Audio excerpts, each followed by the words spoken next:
আমার মনে হয় একটি সুস্থ সুন্দর অংশগ্রহণমূলক ডাকসু নির্বাচন আয়োজনের ক্ষেত্রে এই যে বিচারহীনতা, এই যে তাদেরকে যারা ফ্যাসিবাদের দোষর ছিল তাদেরকে বিচারের আওতায় না আনা, এগুলো ডাকসু নির্বাচনের ক্ষেত্রে অন্তরায় হয়ে দাঁড়াবে।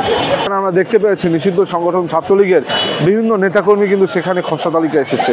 তো এই বিষয়টা কিন্তু অনেক অ্যালার্মিং, কারণ আমরা 5ই আগস্টের পরবর্তী সময়ে এমন কোনো ডিপার্টমেন্ট নেই যেখানে নীল দলের যারা শিক্ষকরা ছিল ফ্যাসিবাদের দোষর হিসেবে তাদের বিচারের আওতায় আনা হয়েছে। এমন ঢাকা বিশ্ববিদ্যালয় প্রশাসনে এমন কোনো প্রশাসনিক ব্যক্তি নেই যার বিরুদ্ধে যিনি 3 আগস্ট শেখ হাসিনার পক্ষে রাজপথে মিছিল করেছিল কিন্তু তাদের বিচারের আওতায় আনা হয়েছে।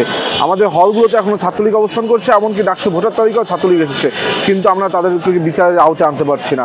আমার মনে হয় একটি সুস্থ সুন্দর অংশগ্রহণমূলক ডাকসু নির্বাচন আয়োজনের ক্ষেত্রে এই যে বিচারহীনতা, এই যে তাদেরকে যারা ফ্যাসিবাদের দোষর ছিল তাদেরকে বিচারের আওতায় না আনা, এগুলো ডাকসু নির্বাচনের ক্ষেত্রে অন্তরায় হয়ে দাঁড়াবে।